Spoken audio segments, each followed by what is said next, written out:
If I'm honest, my passion actually, and this is one of the this is one of the beautiful things about the show this time around, was that I got an opportunity to learn something from my character, and I got an opportunity to really learn something, from the world that we built. Had it not been for Devon Gregory writing Malik going through these things, I wouldn't have been able to identify with them myself. Our last conversation was great. So being able to speak to you one-on-one today is even more exciting. So, last Yeah, time thank I you. told you about how over Malika had been for some time. And you mentioned that you've been frustrated with your character as well, with his lack of maturity, especially having played him so long. This is the third iteration of the game. We went from Hmm. W to BET to now Paramount Plus, and you're in your second iteration of the game 3.0. So they say Right. men mature slower than women, right? And I feel like if you add to that fame, then there's even more stagnation. So what would you attribute Malik's stagnation to? You know what?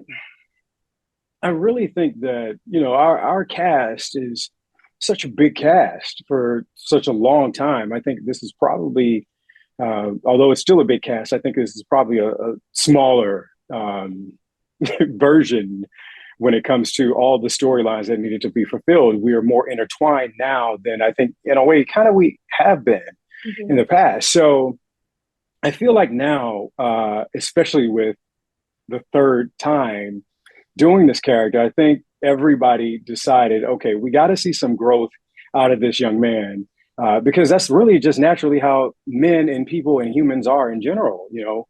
So I think it was a collective effort that we all came into this version of the show and knew that there would have to be a really good amount of growth for Malik in particular, because he was probably one of the most underserved characters before with the other iterations of the show. I think that's about as honest as I can be. No, I agree, and I think that it's been good for this iteration to see him Mhm. really come into his own and not be, the spoiled mama's boy that we've known him to be. Do you feel as Mhm. though now he's stepped up as a leader of his team, and at this point, do you feel as if his teammates are starting to respect him? Yeah, you know what? Malik has been, I believe Malik has been a leader the entire time. That's one of the qualities that I really loved about him. And one of the things that I personally gravitated to. If you think back from even the CW days, with Coby Bell and Pooch Hall, and the camaraderie that those guys had, Malik had always had this leadership quality to him that I personally was able to connect to, because I have that same synergy with a lot of my relationships in my personal life. So I do think that that's something that that's the one characteristic that he's been really kind of consistent in, even though, he was young and there's a lot of shenanigans that existed within this man. If you really look at it, he's always been the one to lead the charge, not just with the team, but his friendships and his relationships also. And So I yeah, I think he's a leader. He's a natural born leader, which makes him a great athlete and a captain. Yes, absolutely. And I touched a little bit on him being a mama's boy, and obviously his relationship with Tasha Mack has always been a fan favorite. It's one that Mm-hmm. a lot of people of color, black men and women can relate to who watch the show. But I feel as Me if too. Malik has struggled in the love department. So how do you feel as though his relationship with his mother has impacted his relationships with women or lack thereof? Wow, it's interesting that you asked that question, because listen, I relate to Malik and Tasha's relationship personally myself. It's similar to the one that my mom and I have. When you have a single mother who raises you at a really young age, has you at a really young age, the village is more necessary than any other time. And on top of that, you build this relationship. I know this firsthand. You build a relationship with your parent. It's almost as if they're your sibling in a way, because you're both really young and you're experiencing a lot of firsts together.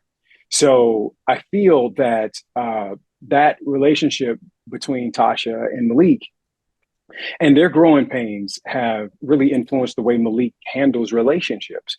And a lot of times with Black men in our community, I can't speak for other communities, but in our community, Particularly when there's a single mom involved, the son can become the husband. And, we know this story, right, Brenda? So there has to be some boundaries set in place and on both parts. And I think that's one of the things that Tasha and Malik have had the biggest challenge with is knowing where their boundaries are in their relationship. And because of that relationship, I think it's been a lot more difficult for Malik to actually find something solid and consistent because his mom has been his partner his entire life. So something would have to drastically change in Tasha and Malik's life in order for there to make room for Malik to have a real relationship. And I think that's what we've been experiencing for the past 2 seasons on the show this time.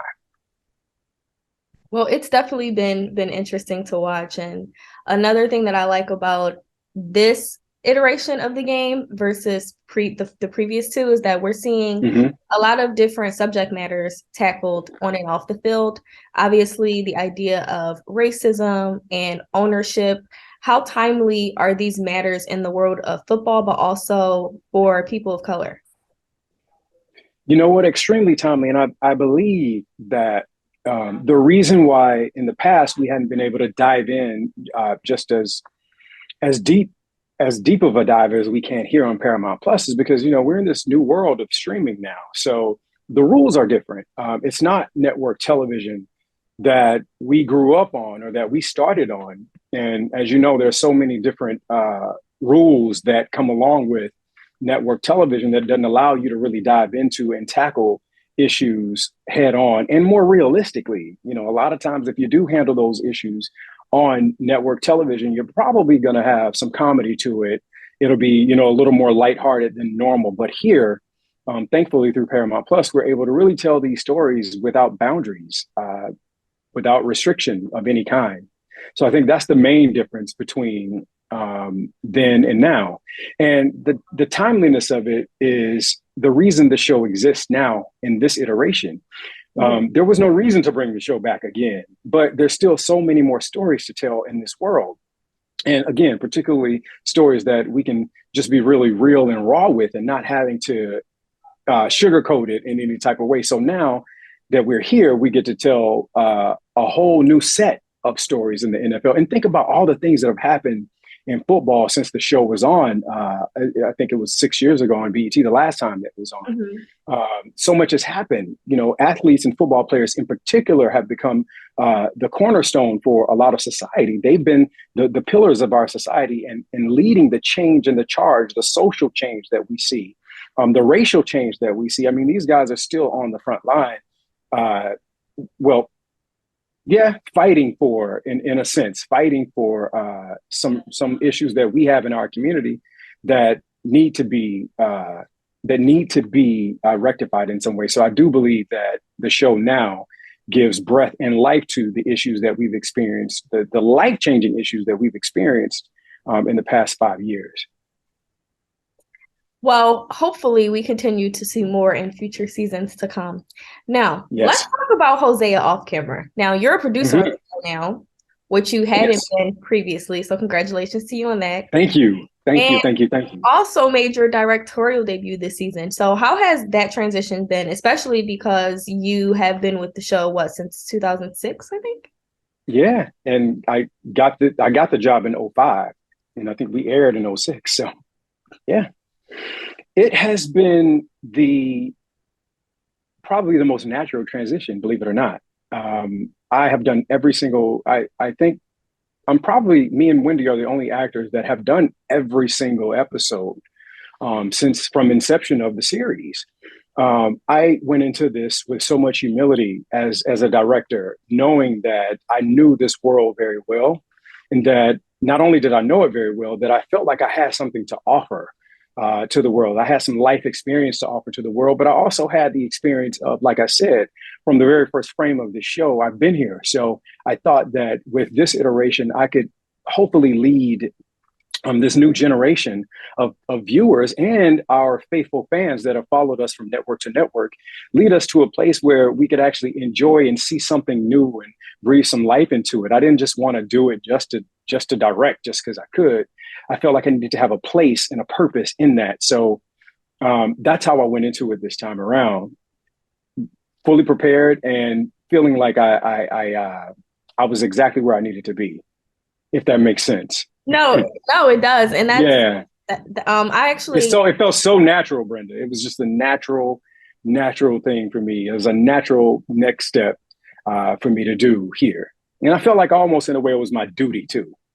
yeah, and I thought when I learned that about you, I actually learned that right before this call, but it was interesting because I had just listened to an interview a few weeks ago with 30th Mm-hmm. anniversary of A Different World, where the cast spoke about how Debbie Allen put in their contracts. 30?